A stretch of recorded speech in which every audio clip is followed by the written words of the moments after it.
But when you hear from what Accenture was suggesting, that, and they sort of tempered that Gen AI expectation. Maybe it's just, localized with them, but they're saying, there's only deals worth around about 1 million getting done. They don't necessarily see a lot of huge adoption for Gen AI services coming through in 2024. Then realistically, as someone or anyone that's investing in the stock market, shouldn't they be concerned about that? Because the whole flurry of activity has been predicated on the fact that it's not just NVIDIA. You can invest in XYZ company and benefit for the next, say, 12 months riding on the back of it.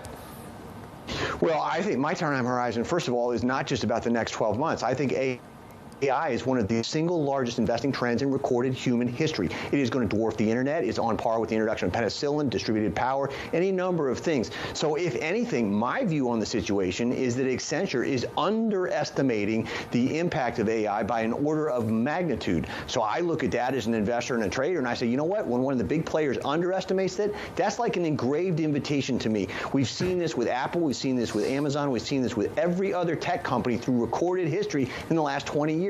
The establishment perpetually underestimates what they're going to achieve, and they wind up playing catch up later. I'm not going to have that happen.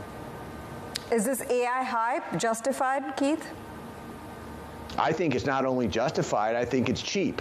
I think that we're going to look back in 5 years or 10 years from now, and everybody who didn't buy in because they're worried about it being expensive now is going to be kicking themselves in the you-know-what. When you're building a portfolio, when you're constructing a portfolio right now, aside from the companies that we've spoken about, what are you looking for in terms of adding, in terms of your second-order companies? Is it strictly on the semi side? Is it on the facilitation side? How are you constructing your thesis in terms of portfolio?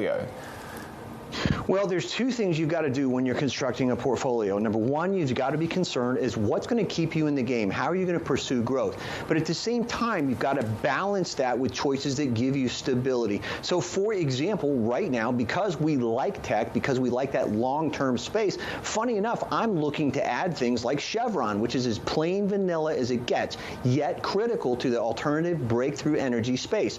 The fact that that company, as oil comes up on 100, pays a great dividend, in fact, got an implied shareholder yield when you combine the buyback yield, the debt yield, at about 9% versus just the list at 3 point something. That's the kind of play that gives us the freedom to stay in the game. I can have stability and growth on both sides of the fence in two completely different sectors. That's important from a portfolio construction standpoint.